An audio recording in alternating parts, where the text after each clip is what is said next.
नमस्कार मित्रांनो, स्वागत करतो आपल्या यूट्यूब चॅनलवर तुमच्या सर्वांचं. तर मित्रांनो, आपण मास्टर बॅच चालू केलेली आहे. मराठीचे खूप लेक्चर आपण अपलोड केलेले आहेत, ते तुम्ही सविस्तरपणे बघा. आणि आज आपण त्यांच्यावरच प्रश्न बघणार आहोत. 30 महत्त्वपूर्ण प्रश्न जे परीक्षेमध्ये येऊ शकतात. तर आपण प्रश्न क्रमांक 1 ला सुरू करूया. प्रश्न क्रमांक 1 बघा. मातृभाषेतून दिलेले शिक्षण हृदयापर्यंत पोहोचते असे मानले जाते, याचे मुख्य शास्त्रीय कारण काय? ऑप्शन ए, मातृभाषेचे व्याकरण सोपे असते. ऑप्शन बी, विचार प्रक्रिया आणि संकल्पना स्पष्टीकरण मातृभाषेतून नैसर्गिकरित्या घडते. ऑप्शन सी, केवळ मातृभाषेतूनच चांगले संस्कार होतात. ऑप्शन डी, मातृभाषा ही आईने बोललेली भाषा असते. मित्रांनो, असे एकूण 30 प्रश्न घेणार आहोत. प्रत्येक प्रश्नाचं उत्तर देत चला, जेणेकरून एक पेपर सोडवल्यासारखा अनुभव आपल्याला येईल. आणि शेवटी आपला गुण किती आले 30 पैकी ते नक्की सांगा, जेणेकरून आपलं बेसिक किती चांगलं आहे ते आपल्याला समजेल, आपला अभ्यास किती झाला ते आपल्याला समजेल. चॅनलवर नवीन असाल तर सबस्क्राईब करा, व्हिडिओला लाईक करा. ही PDF तुम्हाला टेलिग्राम चॅनलला मिळणार आहे, तर आपल्या टेलिग्राम चॅनलला जॉईन करा, तिथून डाउनलोड करा. आणि मित्रांनो, सिरीज जर उपयुक्त वाटत असेल, आवडत असेल आणि कंटिन्यू ठेवायची असेल तर कमेंटमध्ये YES टाईप करावे आणि सहकार्य करावे. योग्य उत्तर आहे मित्रांनो ऑप्शन बी, विचार प्रक्रिया आणि संकल्पना स्पष्टीकरण मातृभाषेतून नैसर्गिकरित्या घडते. प्रश्न क्रमांक 2 बघा. प्राथमिक स्तरावर भाषा शिक्षणाचे सर्वात महत्त्वाचे भाषिक उद्दिष्ट कोणते? ऑप्शन ए, साहित्यातील रसास्वाद घेण्याची क्षमता विकसित करणे. ऑप्शन बी, व्याकरणिकदृष्ट्या अचूक लेखन करणे. ऑप्शन सी, विविध संदर्भात भाषेचा प्रभावी वापर करण्याची क्षमता विकसित करणे. ऑप्शन डी, कठीण शब्दांचे अर्थ पाठांतर करणे. प्रश्न क्रमांक 2 बघा, व्यवस्थित त्यांचे ऑप्शन बघा आणि काय उत्तर राहणार आहे कमेंटमध्ये नक्की सांगा. प्रत्येक प्रश्नाचं उत्तर द्या मित्रांनो, आपला अभ्यास कसा आहे आपल्याला समजेल. आपलं उत्तर आहे ऑप्शन सी, विविध संदर्भात भाषेचा प्रभावी वापर करण्याची क्षमता विकसित करणे. प्रश्न क्रमांक 3 बघा. भाषा शिक्षणाचे ज्ञानात्मक उद्दिष्ट खालीलपैकी कोणते? ऑप्शन ए, कथा कवितांचे वाचन करणे. ऑप्शन बी, भाषेची संरचना आणि नियमांची माहिती करून घेणे. ऑप्शन सी, सुंदर हस्ताक्षर काढणे. ऑप्शन डी, वक्तृत्व स्पर्धेत भाग घेणे. भाषा शिक्षणाचे ज्ञानात्मक उद्दिष्ट खालीलपैकी कोणते हे आपल्याला सांगायचे आहेत. तर योग्य उत्तर राहणार आहे भाषेची संरचना आणि नियमांची माहिती करून घेणे. प्रश्न क्रमांक 4 बघा. त्रिभाषा सूत्र 3 लँग्वेज फॉर्म्युलानुसार प्राथमिक स्तरांवर शिक्षणाचे माध्यम काय असावे? मित्रांनो, जर तुम्ही ही CTET दिली असेल आणि तुमचा रिझल्ट चांगला आला असेल किंवा काय रिझल्ट आला ते सांगा. आणि जर तुम्ही पुन्हा TETची तयारी करत असाल तर कमेंटमध्ये तुमचा स्कोअर नक्की सांगा मित्रांनो. ऑप्शन क्रमांक 1, केवळ इंग्रजी. ऑप्शन बी, प्रादेशिक भाषा किंवा मातृभाषा. ऑप्शन सी, राष्ट्रभाषा हिंदी. ऑप्शन डी, पालकांच्या आवडीची कोणतीही भाषा. तर मित्रांनो, त्रिभाषा सूत्र 3 लँग्वेज फॉर्म्युला आहे प्रादेशिक भाषा किंवा मातृभाषा. प्रश्न क्रमांक 5, मातृभाषेचा शिक्षक हा मुळात एक कलावंत असावा लागतो, कारण ऑप्शन ए, त्याला गायन वादन आले पाहिजे. ऑप्शन बी, साहित्य ही एक कला असून ती रसास्वादपूर्ण पद्धतीने शिकवावी लागते. ऑप्शन सी, त्याला फळ्यावर सुंदर चित्रे काढता आली पाहिजेत. ऑप्शन डी, त्याने विद्यार्थ्यांना केवळ आनंद दिला पाहिजे. प्रश्न क्रमांक 5 उत्तर आपल्याला द्यायचं आहे.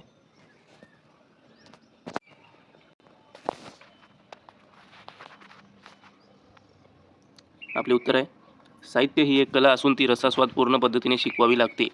प्रश्न क्रमांक 6, भाषेच्या श्रवण म्हणजे ऐकणे कौशल्याचा मुख्य हेतू काय? ऑप्शन ए, केवळ शब्द कानावर पडणे.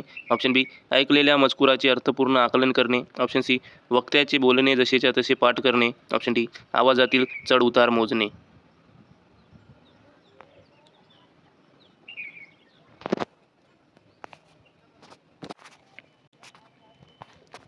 योग्य उत्तर आहे आपले, ऐकलेल्या मजकुराचे अर्थपूर्ण आकलन करणे.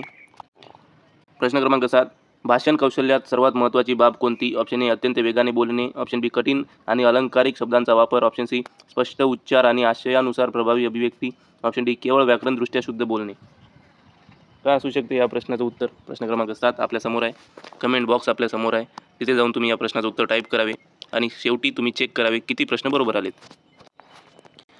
PDF साठी आपल्या टेलिग्राम चॅनलला जॉईन करावे. आणि या प्रश्नाचं उत्तर आहे ऑप्शन सी, स्पष्ट उच्चार आणि आशयानुसार प्रभावी अभिव्यक्ती. प्रश्न क्रमांक 8, वाचन कौशल्यामध्ये प्रगत वाचनचा मुख्य उद्देश काय? ऑप्शन ए, वर्गात शांतता राखणे. ऑप्शन बी, विद्यार्थ्यांच्या उच्चारातील दोष सुधारणे आणि शब्दसंग्रह वाढवणे. ऑप्शन सी, कथेचा सारांश सांगणे. ऑप्शन डी, वेगवान वाचनाचा सराव करणे. प्रश्न क्रमांक 8 उत्तर द्यायचे आहे.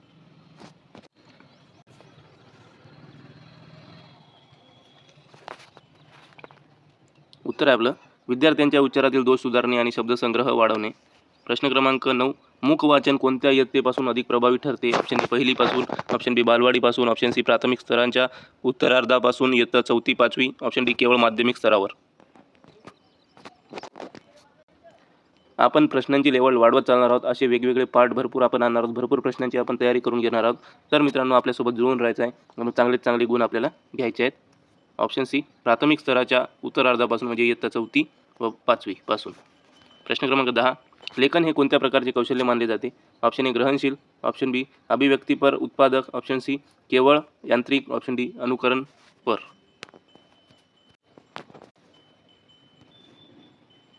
तर मित्रांनो, लेखन हे अभिव्यक्तीपर किंवा उत्पादक कौशल्य मानले जाते.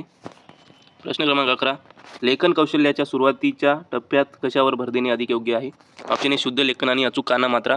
ऑप्शन बी, अक्षरांचे वळण आणि अवयवांचा सराव. ऑप्शन सी, निबंध लेखन. ऑप्शन डी, कविता पाठांतर करून लिहिणे.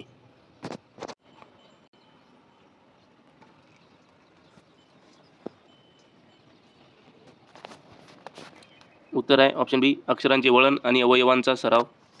प्रश्न क्रमांक 12, श्रवण कौशल्याच्या विकासासाठी खालीलपैकी कोणते साधन सर्वाधिक प्रभावी आहे? ऑप्शन ए, पाठ्यपुस्तक. ऑप्शन बी, फलक लेखन. ऑप्शन सी, रेडिओ किंवा टेप रेकॉर्डर. ऑप्शन डी, चित्रकला. प्रश्न क्रमांक 12, व्हिडिओला लाईक केलं नसेल तर लाईक करून घ्या मित्रांनो, आणि कमेंटमध्ये जर सिरीज आवडत असेल तर YES नक्की टाईप करा. आपला अमूल्य प्रतिसाद आमच्यासाठी खूप महत्त्वपूर्ण राहणार आहे. ऑप्शन सी, रेडिओ किंवा टेप रेकॉर्डर. प्रश्न क्रमांक 13, वाचनाच्या आकलन क्रियेत विद्यार्थ्याने काय करणे अपेक्षित आहे? ऑप्शन ए, शब्दांचे केवळ वाचन करणे. ऑप्शन बी, मजकुरातील विचार आणि भावार्थ समजून घेणे. ऑप्शन सी, कठीण शब्दांवर गोल करणे. ऑप्शन डी, मजकूर जशाच्या तसा लिहून काढणे.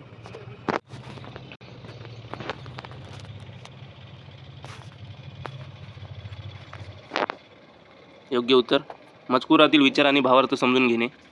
प्रश्न क्रमांक 14, संभाषण कौशल्य विकसित करण्यासाठी वर्गात कोणती कृती उत्तम ठरेल? ऑप्शन ए, शिक्षकांनी एकतर्फी व्याख्यान देणे. ऑप्शन बी, गटचर्चा आणि भूमिका पालन. ऑप्शन सी, कवितांचे पाठांतर घेणे. ऑप्शन डी, फलकावरील मजकूर वहीत उतरवून घेणे. ह्या प्रश्नाचे उत्तर सर्वांनाच आले पाहिजे मित्रांनो. काय राहणार आहे तुम्हाला सर्वांनाच माहीत आहे. शेवटी आपला स्कोअर किती आला हे टाईप करायला विसरू नका मित्रांनो. 30 पैकी किती गुण येणार आहेत? उत्तर आहे गटचर्चा आणि भूमिका पालन.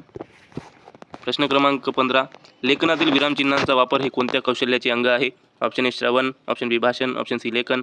ऑप्शन डी, वाचन.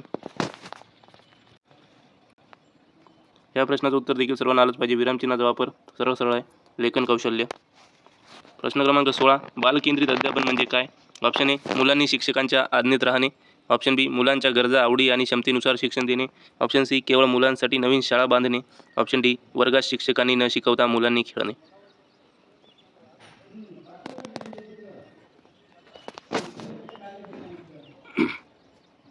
योग्य उत्तर आहे ऑप्शन बी, मुलांच्या गरजा, आवडी आणि क्षमतेनुसार शिक्षण देणे. नाहीतर काही म्हणसाल मुलांना शाळेमध्ये वर्गात खेळू देणे. प्रश्न क्रमांक 17, आनंददायी अध्ययन मध्ये शिक्षकाची भूमिका काय असते? ऑप्शन ए, केवळ करमणूक करणे. ऑप्शन बी, अभ्यासाचे ओझे न वाटू देता शिकण्यासाठी पोषक वातावरण निर्माण करणे. ऑप्शन सी, परीक्षेचे वेळापत्रक सोपे करणे. ऑप्शन डी, मुलांना वर्गात काहीही करू देणे.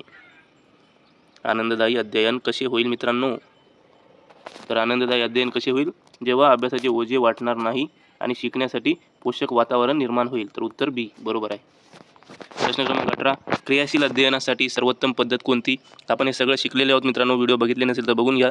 ऑप्शन ए, व्याख्यान पद्धती. ऑप्शन बी, प्रकल्प पद्धती. ऑप्शन सी, पाठांतर पद्धती. ऑप्शन डी, वाचन पद्धती. तर मित्रांनो, ॲक्टिव्ह लर्निंग म्हणून क्रियाशील अध्ययनासाठी क्रिया म्हणजे प्रकल्प पद्धती. प्रश्न क्रमांक 19, वर्गात वैयक्तिक भिन्नता इंडिव्हिज्युअल डिफरन्सेस लक्षात घेऊन शिकवणे म्हणजे काय? ऑप्शन ए, प्रत्येक मुलाला स्वतंत्र खोलीत शिकवणे. ऑप्शन बी, सर्व मुलांसाठी एकच कठीण परीक्षा घेणे. ऑप्शन सी, विद्यार्थ्यांच्या शिकण्याच्या गतीनुसार अध्यापन पद्धतीत बदल करणे. ऑप्शन डी, हुशार मुलांकडेच जास्त लक्ष देणे.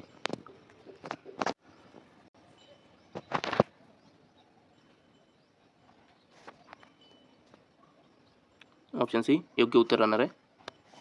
प्रश्न क्रमांक 20, स्वयं अध्ययन सेल्फ स्टडी प्रवृत्ती वाढवण्यासाठी शिक्षकाने काय करावे? ऑप्शन ए, सर्व प्रश्नांची उत्तरे फळ्यावर लिहून द्यावीत. ऑप्शन बी, विद्यार्थ्यांना संदर्भ ग्रंथ आणि माहिती शोधण्यास प्रवृत्त करावे. ऑप्शन सी, गृहपाठ देऊ नये. ऑप्शन डी, मुलांना केवळ खेळायला सांगावे.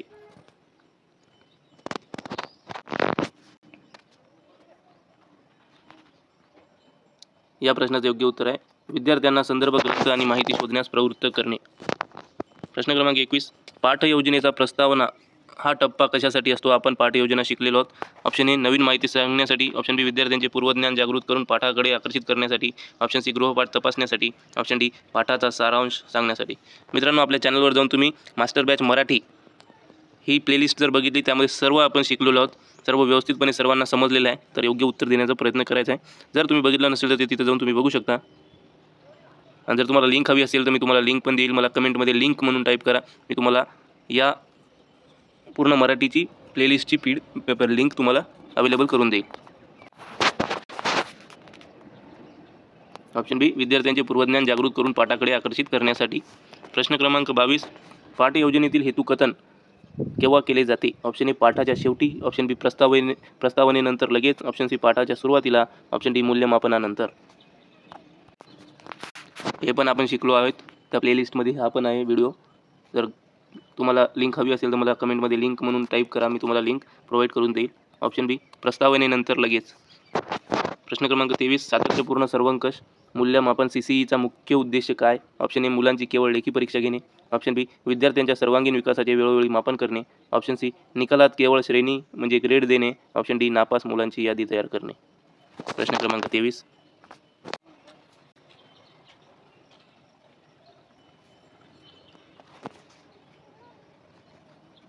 विद्यार्थ्यांच्या सर्वांगीण विकासाचे वेळोवेळी मापन करणे. प्रश्न क्रमांक 24, आकारिक मूल्यमापन केव्हा केले जाते? ऑप्शन ए केवळ वर्षाच्या शेवटी, ऑप्शन बी अध्यापन प्रक्रिया सुरू असताना सातत्याने, ऑप्शन सी केवळ 6 माही परीक्षेला, ऑप्शन डी मुलांच्या वाढदिवसाला.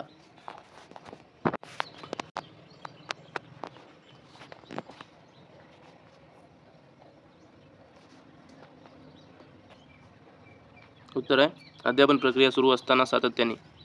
प्रश्न क्रमांक 25, संकलित मूल्यमापन कशाचे दर्शन घडवते?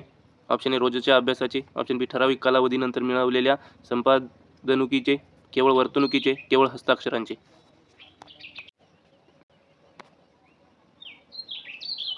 उत्तर आहे ठराविक कालावधीनंतर मिळवलेल्या संपादनुकीचे. प्रश्न क्रमांक 26, चांगल्या निकषावर आधारित असलेल्या प्रश्नपत्रिकेत सप्रमाणता म्हणजे व्हॅलिडिटी म्हणजे काय? ऑप्शन ए प्रश्नांची उत्तरे सर्वांना माहीत असणे, ऑप्शन बी प्रश्न हे ठरवलेल्या उद्दिष्टानुसारच असणे, ऑप्शन सी प्रश्नपत्रिका खूप मोठी असणे, ऑप्शन डी प्रश्नपत्रिका छापलेली असणे.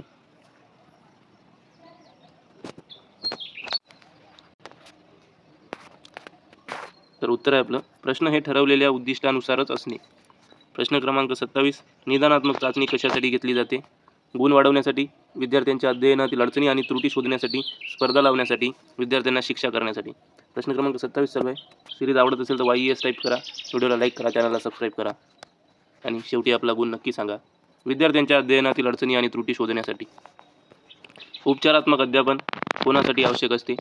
केवळ हुशार मुलांसाठी, ज्यांना विशिष्ट संकल्पना समजण्यात अडचणी आहेत अशा मुलांसाठी, सर्व वर्गासाठी एकत्रितपणे, शिक्षकांसाठी स्वतःचे ज्ञान वाढवण्यासाठी.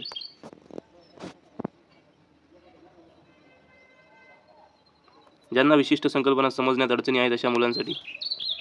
29 नंबरचा प्रश्न, पाठाच्या शेवटी विचारले जाणारे संकलन प्रश्न कशासाठी असतात? ऑप्शन ए मुलांची झोप उडवण्यासाठी, ऑप्शन बी शिकवलेला भाग मुलांना कितपत समजला हे तपासण्यासाठी, ऑप्शन सी नवीन पाठ सुरू करण्यासाठी, ऑप्शन डी वेळ घालवण्यासाठी.